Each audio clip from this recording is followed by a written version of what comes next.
সকাল থেকে সারা দেশে ৩৩,০০০-এর বেশি পূজা মণ্ডপেও অনুষ্ঠিত হয়েছে মহাসপ্তমীর আচার অনুষ্ঠান। মহাস্নানের মাধ্যমে শুরু হয় আনুষ্ঠানিকতা। চক্ষুদানের মাধ্যমে প্রতিষ্ঠা করা হয় দেবী দুর্গার প্রাণ। বিস্তারিত ডেস্ক রিপোর্টে। চট্টগ্রামের পূজা মণ্ডপগুলোতে সকাল থেকে শুরু হয় সপ্তমী পূজার আনুষ্ঠানিকতা। ১৬ উপাদানে সম্পন্ন হয় এ পূজা। চণ্ডীপাঠ ও মন্ত্রোচ্চারণের পাশাপাশি ভক্তরা পুষ্পাঞ্জলি দেয়। সনাতন ধর্মবিশ্বাস অনুযায়ী সপ্তমী তিথি থেকেই জাগ্রত হন দেবী দুর্গা। 10 হাতে দমন করেন সব অমঙ্গল আর অশুভকে। বিগত বছরগুলোর তুলনায় এবছর আমি দেখতেছি খুব শান্তিপূর্ণভাবে আমরা পূজা উদযাপন করতে পারতেছি। হিন্দু, মুসলিম, বৌদ্ধ, খ্রিস্টান সবাই যেন মিলেমিশে সুশৃঙ্খল সুন্দরভাবে ভোটটা হয় এবং সুশৃঙ্খলভাবে আমরা যাতে ভ্রাতৃত্ব প্রেম নিয়ে বসবাস করতে পারি।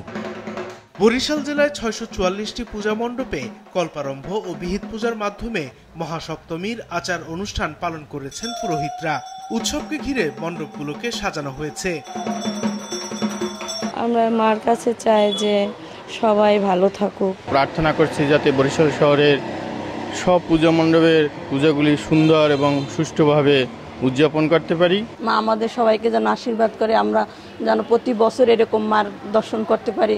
আমাদের যে মাটির প্রতিমা রয়েছে সেখানে দেবীর প্রাণ প্রতিষ্ঠা চক্ষুদানের মাধ্যমে আমরা দেবীকে চিন্ময়ী রূপে আজকে আনুষ্ঠানিকভাবে পূজার সূচনা হলো।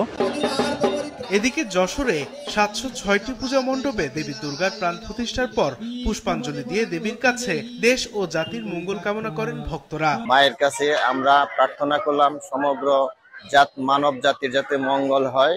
আমরা অত্যন্ত আনন্দিত এবং পর্যাপ্ত নিরাপত্তা আমাদের মন্দিরগুলোতে রয়েছে। শরীয়তপুরের ১০২টি পূজা মণ্ডপে চলছে দেবী দুর্গার আরাধনা।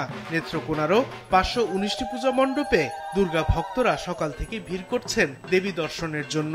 পৃথিবীর মঙ্গল কামনায় মায়ের চরণে আমরা আজকে পূজা অর্পণ করছি, যাতে আমরা পৃথিবীর সমস্ত জীব কল্যাণ হয়, মঙ্গল হয়, সেই প্রার্থনাই করছি মায়ের কাছে। নবপত্রিকা প্রবেশ, মহাস্নান, চক্ষুদান ও প্রাণ প্রতিষ্ঠার পর পটুয়াখালীতেও দেবীর গুণকীর্তনে মেতেছেন ভক্তরা। একইভাবে মহাসপ্তমী উদযাপন করা হয়েছে গাজীপুর, নোয়াখালী, দিনাজপুর, লক্ষ্মীপুর, বান্দরবান সহ সারা দেশে। আগামীকাল মহাঅষ্টমীতে হবে কুমারী পূজা। সাদেকুর রহমান সিদ্দিকী, মাছরাঙা, নিউজ ডেস্ক।